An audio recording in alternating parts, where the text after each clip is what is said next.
Welcome to our channel. ఈ రోజు మనతో పాటు రమగారు ఉన్నారు. నమస్తే రమగారు. నమస్తే జయ. రమగారు, విక్రమ బేతాల కథలు విని చాలా రోజులైనట్లుగా అనిపిస్తా ఉంది. మన మహేష్ వచ్చినప్పుడల్లా మేడం బేతాల కథ చెప్తున్నారా అని అడుగుతున్నాడు. దానితోడు మనం ఇప్పుడు కాశీ మజిలీలని ఈ సిరీస్ లో ఎక్కువ చేస్తూ ఉన్నాం కదా, బేతాళ కథలు కూడా చేద్దాం. అయితే ఇవాళ సందర్భం ఏంటంటే, ఈ బేతాళ కథలకి మనకి ఒక ఫోటో పిక్చర్ చూస్తుంటాం చందమామల్లో, అందరికీ గుర్తుండి ఉంటుంది. ఒక రాజుగారు సమున్నతాకారం, చేతిలో కత్తి పుచ్చుకుంటాడు, మచ్చచక్క మీసం మెలేసి ఉంటుంది. తర్వాత ఏమో ఒక శవాన్ని భుజాన్ని వేసుకుంటాడు. చెప్పులు కూడా డిఫరెంట్ గానే ఉంటాయి ఆయనవి. ఒక అడుగు ఇలా ముందుకెళ్తున్నట్టుగా ఒక సీన్ కనపడుతుంటుంది. పైన అక్కడక్కడ డీటెయిలింగ్ ఏంటంటే, కొన్ని పిశాచాలు ఏవో గాల్లో ఎగురుతున్నట్టు, ఆ తర్వాత ఏమో 2 గబిలాలు ఎగురుతున్నట్టు అలా కనపడుతుంది. భేతాళుడు చందమామలో అసలు మనకి విక్రమ భేతాళు అనగానే వెంటనే వచ్చే పిక్చర్ అది. ఆ చిత్రాన్ని వేసిన శ్రీ శంకర్ గారు 97 ఏళ్ల వృద్ధులు 4-5 రోజుల క్రితం పరంపదించారు. అది చూసిన తర్వాత పేపర్లో చూశాను, నాకు వాట్సాప్లో వచ్చింది. 2-3 పంపించారు. మీరు బేతాళ కథలు చెప్తారు కదా, ఆ చిత్రకారులు ఆయన పెద్దవారు అయిపోయారు, చాలా పెద్దవారు.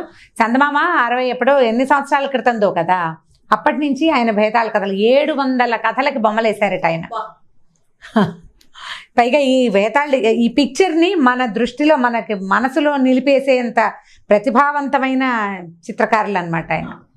వారి గౌరవార్థం ఈ కథ వారికే డెడికేట్ చేస్తున్నాం. ఆయన ఆత్మకి శాంతి చేకూరాలని ప్రార్థన చేద్దాం. ఈ కథని మనం మామూలుగా చూడండి, విక్రమ బేతాళ కథలు కల్పితం అని రాసి ఉంటాయి. ఒరిజినల్ కథట ఇది నేను చెప్పబోయేది. ఈ ఒరిజినల్ కథ ఎక్కడి నుంచి తీసుకున్నామంటే, మనం చందమామ కథల్లో కూడా వచ్చింది. ఇది ఎప్పుడు 50s లో వచ్చి ఉంటుంది. తర్వాత కదా కల్పితాలు వచ్చినాయి. మొదటి కాలం అంతా పుస్తకంలో ఉన్నవే వేశారు. కథా సరిత్సాగరంలో ఉంది ఇది. కథా సరిత్సాగరంలో ఈ విక్రమ మార్కుడు అని కాకుండా పేరు కొంచెం వేరేగా ఉంటుంది, కానీ ఇవే కథలు, బేతాళుడి కథలే అనమాట. ఆ కథ చెప్దాము. దీనికి రిలేటెడ్ ఇంకొక డ్రామా కూడా ఉంది, అది కూడా చెప్దాం. పెద్ద కథ కొంచెం బ్రీఫ్గా చెప్పేసేద్దాం. సరే, పట్టుబదలని విక్రమార్కుడు మళ్ళీ శ్మశానం లోపలికి నడిచాడు. మర్రి చెట్టు ఎక్కాడు. అక్కడ వేళ్లాడుతున్న శవాన్ని భుజాన్ని వేసుకున్నాడు. దిగి నడవటం మొదలుపెట్టాడు. శవాన్ని ఆశ్రయించుకున్న ఉన్నటువంటి బేతాళుడు, రాజా నీకు మార్గాయాస తెలియకుండా ఒక కథ చెప్తాను, నువ్వు ఇక్కడి నుంచి అక్కడికి నడిచి వెళ్ళాలి కదా అన్నాడు. సరే, కథ చెప్పమన్నాడు. పూర్వం జీమూతకేతువు అనే ఒక విద్యాధర రాజు ఉండేవాడు. విద్యాధరులు అంటే దేవతల్లో ఒక తెగ. వీళ్ళకి కాలగమన విద్య, కామరూప విద్య అవన్నీ ఉంటాయి. విద్యాధరులు ఒక ప్రత్యేకమైన జాతి, గుహ్యకులని అలా చాలా ఉన్నాయి వాళ్ళకి పేర్లు.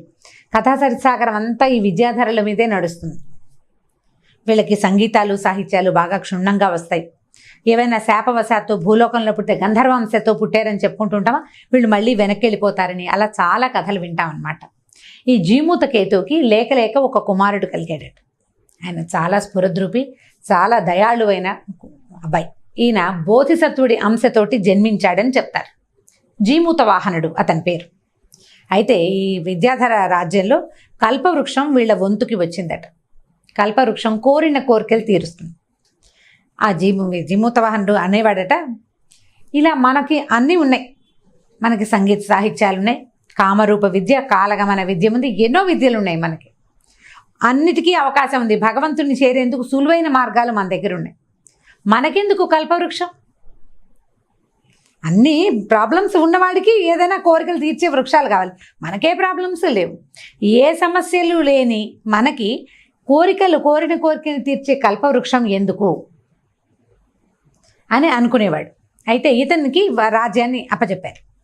రాజ్యం అప్పచెప్పేసరి కల్లా ఇతను ఏం చేశాడంటే, ఈ కల్పవృక్షానికి దండం పెట్టి ఆవిడని అడిగాడట, వృక్షదేవతను, నేను కోరికను తీర్చమని, నీకేం కావాలో అది అడుగు, నేను ఇస్తానందట. నువ్వు నా దగ్గర ఉండద్దు, ప్రపంచంలో ఎవరికి కష్టాలు లేకుండా చెయ్యి, నా దగ్గర ఉండకపోయినా పర్వాలేదన్నాడు. వృక్షదేవత అడిగింది, అంటే నన్ను నువ్వు వదిలేస్తున్నావా అని.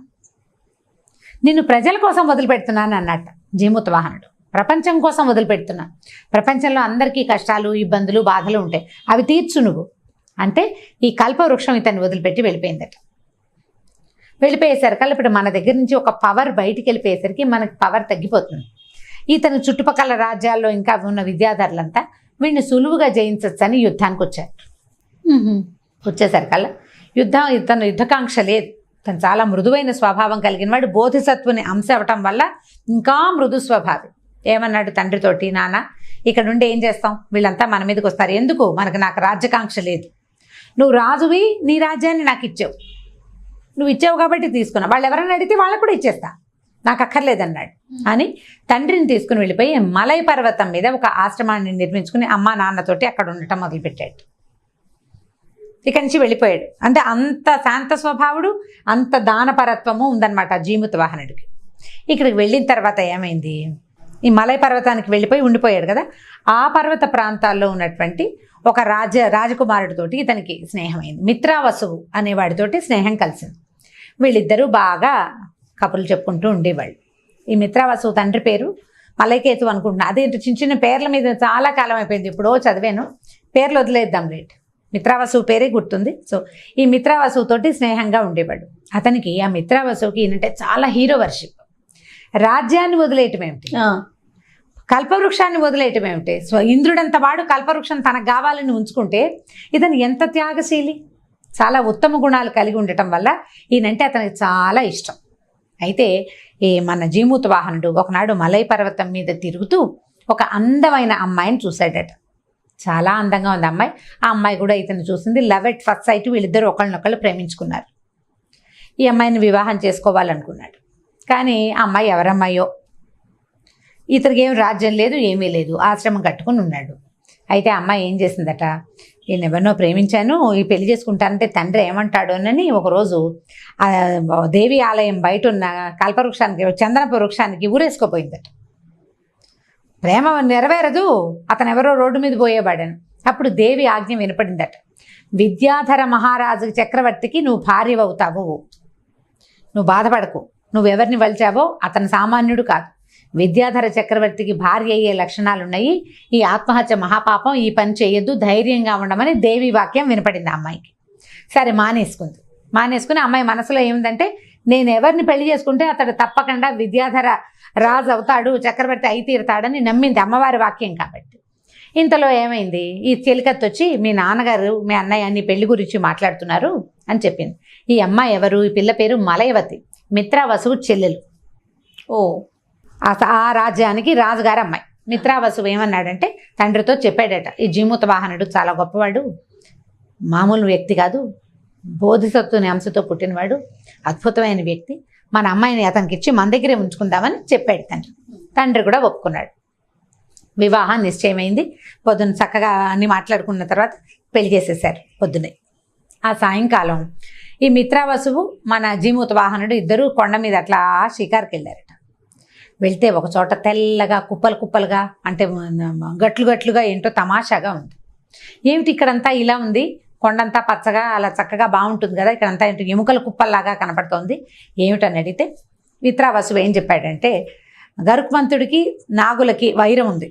ఇది ఏనాటిది, వినుతా కద్రువ, కశ్యప ప్రజాపతి భార్యలైన వినుతా కద్రువ ఉచ్చేశ్రవాన్ని చూసి దాని తోక నల్లగా ఉందా తెల్లగా ఉందా అని పందెం వేసుకుని వాళ్ళిద్దరి తగాదాల్లో కద్రువ తాలూకు సంతానమైనటువంటి నాగులు, వినుత సంతానమైన గరుత్మంతుడు, వాళ్ళిద్దరికీ విడదీయరా అని శత్రుత్వం ఉంది. అతను గరుడు మహాబలవంతుడయ్యి విష్ణుమూర్తికి వాహనం అయిన తర్వాత పాతాళ లోకంలోకి వెళ్ళి నాగుల్ని చాలా హింసించేవాడు. ఎందుకంటే తన తల్లి పడిన హింస, తన తల్లి చేసిన దాస్యానికి కారణం వీళ్ళేనని, వీళ్ళ వల్లే తన అన్నయ్యకి కాళ్ళు లేకుండా పోయినాయని ఆయన నమ్మేవాడు. ఆయనకు కోపం వచ్చినప్పుడు, విసుగొచ్చినప్పుడు కూడా పాతాళం మీద పడి అందిన వాళ్ళని అందినట్టు చంపేసేవాడు, తిన్నవాళ్ళని తిన్నట్టు తినేసేవాడు. అప్పుడు నాగుల రాజైన వాసుకి ఒక వడంబడిక చేసుకున్నాడు విష్ణుమూర్తిని మధ్యలో పెట్టుకుని, నువ్వు మా దగ్గరికి రావద్దు, ఈ పాతాళం మీద పడద్దు, రోజు ఈ మలై పర్వతంకి పైన ఒక కొండ మీద, అది దక్షిణ సముద్రం ఏదో ఉంది అక్కడ, దక్షిణ సముద్ర తీరంలో నీకు ఒక సర్పాన్ని పంపిస్తాం, ఆ సర్పాన్ని తినేసి రోజు నీకు ఆహారాన్ని అందిస్తాం మేము, ఇట్లా విరుచుకుని పడద్దు మా మీద అని ఒక వడంబడిక చేసుకున్నారు. అట్లా ఆహారంగా పంపబడిన నాగుల తాలూకు అస్థికలే ఇవన్నీ. ఆయన పీకుని తినేస్తాడు, అస్థికలు పై చర్మం ఇక్కడ ఉండిపోతాయి, ఆ పొలుసులు ఆ చర్మము ఆ అస్థికలే ఇట్లా కుప్పలు కుప్పలుగా పడున్నాయి, ఇంత చక్కటి వాతావరణాన్ని పాడు చేసేవి అవేనని మిత్రావసువు చెప్పాడు. జీమూత వాహనుడికి చాలా బాధేసింది. ఇదా ఎవరైనా రాజు చేయాల్సిన పనేనా ఇది, రాజు ఈ పని చేయకూడదు, వాసుకి నాగులకి రాజు, వాళ్ళెవరి ప్రాణాలు ఇచ్చే బదులు ముందు తన ప్రాణం ఇచ్చి ఉండొచ్చే, 1000 తలలు ఉన్నాయి, 2000 నాలుకలు ఉన్నాయి. రోజుకో తల ఇచ్చినా సరిపోయేది కదా. ఇట్లా తనుండి పిరికి పందలాగా ఇలా తనేమో లోపల కూర్చొని రోజుకొక ప్రాణిని పంపిస్తాడా? అయ్యో ఎంత దుర్మార్గుడు. నేను కనుక రాజునయ్యి ఉంటే నా ప్రజలు చచ్చిపోవడానికంటే ముందు నేనే చచ్చిపోయేవాడిని. ఇట్లా చేశాడే అని చాలా బాధ వచ్చేసిందట. సరే మిత్రావసు ఈయనకేదో ఇది చెప్పి ఆయన అవతలకి వెళ్ళాడు. ఈయన ఇలా ముందుకు నడుస్తున్నాడు అట్లా ఆలోచించుకుంటూ. ఈయన నడుస్తూ ఉంటే ఒక కుర్రాడు ఒక ముసలమ్మ కనిపించారు. ఒక పిల్ల పాము ఒక ముసలి పాము అనమాట, 2 నాగులు. ఆ కుర్రాడిని పట్టుకుని ఆ తల్లి ఏడుస్తోంది. అయ్యో నాయన ఇవాళ నీ సంగతి వచ్చిందిరా శంఖచూడా, నీ నీ వంతు వచ్చింది. లేక కలిగిన ఒకే ఒక్క కుమారుడివి, మీ నాన్న కూడా లేడు, వంశానికి నువ్వు ఒక్కడివే. ఇవాళ నువ్వు గరుడుడికి ఆహారం అయిపోతున్నావు, మన వంశమే దొరికిందే వాసుకి, నువ్వు ఇట్లా అయిపోతున్నావని ఏడ్చి శోకాలు పెడుతోంది తల్లి. ఈయన పక్క నుంచి చూశాడు మొత్తం. శంఖచూడు అనే సర్పమని వచ్చినవాడు, అతని తల్లి ఆ కుటుంబానికి శంఖచూడు ఒకడే ఆసరా అని ఏడుస్తోందని తెలిసేసరికల్లా గబక్కను వెళ్ళాడు. వెళ్ళి అమ్మా నువ్వు బాధపడబోక, నీ కొడుకు బదులు నేను ఆహారంగా వెళ్తానన్నాడు. గరుడుడికి ఆహారంగా నేను వెళ్తాను అన్నాడు. అనేసరికల్లా ఆవిడంది, నాయనా నువ్వెవరివో మహానుభావుడు, ఇంత మాట అన్నావు. శంఖచూడుడెంతో నువ్వు కూడా అంతే నాయనా, ఏ తల్లి కన్న బిడ్డవో. వద్దు నాయనా వద్దు, మా దశ ఇట్లా ఉంది, నాగులకి ఈ దశ ఏనాడు తప్పుతుందో తెలియకుండా ఉంది నాయనా, వద్దని చెప్పింది. ఈ కుర్రాడు అన్నాడు, వద్దు అది పనికిరాదు. అది శంఖచూడు ఏమన్నాడంటే, అది పనికిరాదు, రాజు నన్ను నిర్దేశించంటే రాజకార్యాన్ని నేనే చేయాలి, నా పేరు మీద కాగితం వచ్చింది నేనే చేయాలి, నా బదులు ఇంకొకటి ఎట్లా చేస్తాడు? కాబట్టి అలాంటిది ఏం కుదరదు. ఒక ఏంటంటే సర్పం అక్కడ ఉందని గుర్తుగా ఒక ఎర్రటి వస్త్రం కప్పుకుని కూర్చుంటారట పైన. ఆ ఎర్రటి వస్త్రాన్ని తల్లి చేతిలో ఉంది. ఏమన్నాడు శంఖచూడు, ఇది ఎక్కడుంది? మన గోకర్ణ క్షేత్రం అనమాట అన్నాడు. అమ్మ ఇంకొక కాసేపట్లో వైనతేయుడు వచ్చేస్తాడు, ఒక్కసారి వెళ్ళి గోకర్ణనాథుడిని దర్శనం చేసుకొస్తాను, మళ్ళీ ఇంకా నేను బతికుండను. ఆ తల్లి ఏడుస్తూ పక్కకి వెళ్ళిపోయింది. ఈ కుర్రాడు శంఖచూడుడేమో గోకర్ణ క్షేత్రంలోకి వెళ్ళాడు దండం పెట్టుకురావడానికి. అంతలో దూరం నుంచి గరుత్మంతుడు వస్తున్నాడు. మన జీమూత వాహనుడు ఏం చేశాడంటే ఆ ఎర్రటి వస్త్రాన్ని మెళ్ళ వేసుకుని ఎక్కడి నుంచి అయితే ఈ గరుడు వస్తున్నాడో, ఏ కొండ మీద అయితే ఏ ఎత్తు మీద అయితే పాముల తాలూకు అస్థికలు కనపడుతున్నాయో అక్కడికి పరిగెత్తుకుంటూ వెళ్ళేసరికల్లా ఎర్ర వస్త్రం కప్పుకోవటమే గుర్తు. వెనక నుంచి పట్టేసుకున్నాడు గరుడు. పట్టుకుని అక్కడి నుంచి తను తినడానికి వెసులుబాటుగా ఇంకొంచెం పైకి ఎగిరాడు. జీమూత వాహనుడు బాగా సమున్నతాకారుడు, ఈ నాగకుమారుడి కంటే కొంచెం భారీగా ఉన్నాడు. ఈయన ఎత్తు మీదకి తీసుకెళ్లేసరికి ఇతన్ని పట్టుకునేసరికి ఏమైంది, ఆ పట్టుకునేటప్పుడు ఇతనికి విద్యాధరులకి శిరోమణి ఒకటి ఉంటుందట ఇక్కడ. ఆ మణిని గోళ్లతోటి కొట్టేసేట ఆయన. సర్పాలకు కూడా ఉంటుంది, సర్పానికి మణి ఉంటుంది కదా, పాములకు మణి అంటాం, విద్యాధరులకు కూడా మణి ఉంటుంది. ఆ శిరోరత్నాన్ని విసిరేశాడు గోళ్లతోటి. ఆ విసిరిన మణి ఈ చిలకత్తలతో కూర్చున్న మలైవతి దగ్గర పడి ఆ మణిని గుర్తుపట్టింది. అమ్మాయి ఇది జీమూతకేతుది, జీమూత వాహనుడిది, నా భర్తది అని గుర్తుపట్టింది.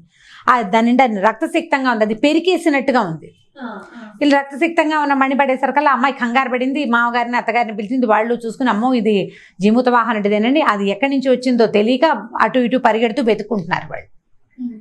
ఈ మణి పడిపోయింది. ఈ కుర్రాడు ఈ పట్టుకునేసరికల్లా ముందున్న మొహం మీద గోళ్ళు తగిలినాయి. ఈ వీపు మీద పట్టుకునేటప్పుడు కూడా మానవ శరీరం తొందరగా రక్తం గారిపోతుంది కదా. ఈ గోకర్ణ క్షేత్రానికి దర్శనం చేసుకోవడానికి వెళ్ళిన శంఖచూడు వచ్చేసరికల్లా తను ఎక్కడ ఇందాక నుంచున్నాడో అక్కడ కొత్తటి నెత్తురు, అప్పుడే కారిన నెత్తురు కనపడేసరికి తెల్లబోయాడు. నేను ఇక్కడే ఉంటే ఎవరి నెత్తురు ఇక్కడ కారింది, ఇక్కడ పడ్డ నెత్తురు ఎవరిది అని అనుకుని చూసేసరికల్లా దూరంగా ఎత్తు మీద గరుత్మంతుడు ఎవరినో తింటున్నాడు. గరుత్మంతుడు అంటే పెద్ద గరుడ పక్షి, కాళ్ళతోటి ఒక శరీరం మీద నొక్కి పెట్టి ముక్కుతోటి ఆహారం మాంసం తీస్తుండేసరికల్లా పరిగెత్తుకుంటూ వచ్చాడట శంఖచూడు. పరిగెత్తుకొచ్చాడు. ఈ తలెత్తి చూసిన గరుత్మంతుడికి కనపడింది వాడెవడో పరిగెత్తుకొస్తున్న సంగతి. ఈ కిందకు చూస్తే ఆయన కనిపించింది, ఈ కింద తను తింటున్నవాడు నాగుడు కాదు, తినడం ఆపేశాడు. వీడెవడు తింటూ ఉంటే ప్రాణభయంతో నొప్పితో దుఃఖంతో ఉండవలసిన వాడు ఆనందంగా ఉన్నాడు. ఒక జీవిని రక్షిస్తున్నానన్న సంతోషంతో ఆయన సంతోషంగా ఉన్నాడు. నేతి ఒంట్లో నుంచి మాంసపు ముక్కలు లాగేస్తున్నా కూడా ఏమీ భయం లేదు, దుఃఖం లేదు, నొప్పి లేదు, సంతోషం కనపడుతోంది. ఇతను ఎవరో మహాపురుషుడిలాగా ఉన్నాడు. ఏం చేయాలి అని ఆపైతే వెంటనే ఈ జీమూతవాహనుడు అన్నట, నాయన ఇంకా నా శరీరంలో బోళ్ళంత రక్తము మాంసము ఉన్నాయి, నీ పొట్ట ఇంకా నిండినట్టు లేదు, ఎందుకు ఆగావు? నన్ను భక్షించి నీ ఆకలి తీర్చుకో, ఒక జీవిని రక్షించిన పుణ్యాన్ని నాకు ఇవ్వు అనేసరికి ఈయనకు అర్థమైంది తను తినవలసిన వాడు వీడు కాదు అని.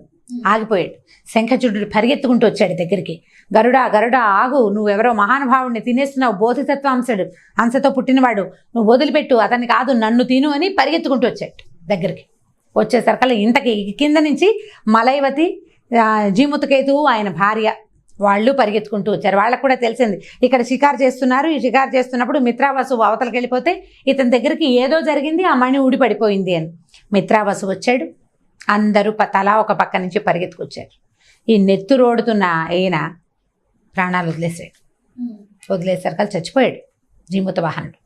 ఆ పిల్ల గట్టిగా ఏడ్చింట మలైవతి, అమ్మవారి నాకు ఆజ్ఞ ఇచ్చింది, విద్యాధర చక్రవర్తి నాకు భర్త అవుతాడని, తను మరణించడానికి వీల్లేదు, అతను మరణించడానికి వీల్లేదు చెప్పింది నాకు, మరణిస్తే ఇంకా చక్రవర్తి ఎట్లా అవుతాడు? ఇంతలో అమ్మవారు ప్రత్యక్షమైందట. అక్కడ ప్రత్యక్షమై చేతిలో ఉన్న కమండలంలో నీళ్ళని చల్లింది ఆ శరీరం మీద. ఒక ప్రాణిని బతికించడానికి, పొద్దున పెళ్లి చేసుకుని ప్రేమించిన అమ్మాయిని పెళ్లి చేసుకున్న పెళ్లి కొడుకు ఒకడిని బతికించడానికి తన ప్రాణాలు వదిలేసినటువంటి ఆ అత్యద్భుతమైన అతని ప్రవర్తనకి, అతని గొప్పతనానికి దేవదందుబులు మోగినట్ట పైనుంచి పుష్పవృష్టి కురిసింది. దేవతలందరూ ఆకాశంలో నిలబడి చూస్తున్నారట. ఇట్లాంటి గొప్పవాడు ఇతను అడవులు పట్టిపోయాడు రాజ్యాన్ని వదిలేసి. దాంతో ఇతను లేచి కూర్చున్నాడు. గరుడు చాలా సిగ్గుపడ్డాడు. నేను పొరపాటు చేశాను, ఇంత పని చేశాను అంటే, నాయనా నువ్వు ఎంతో గొప్పవాడివి, నీ మాంసం తిన్న నాకు పరిహారం ఏం చేసుకోమంటావు, ఏం చేయమంటావు నన్ను?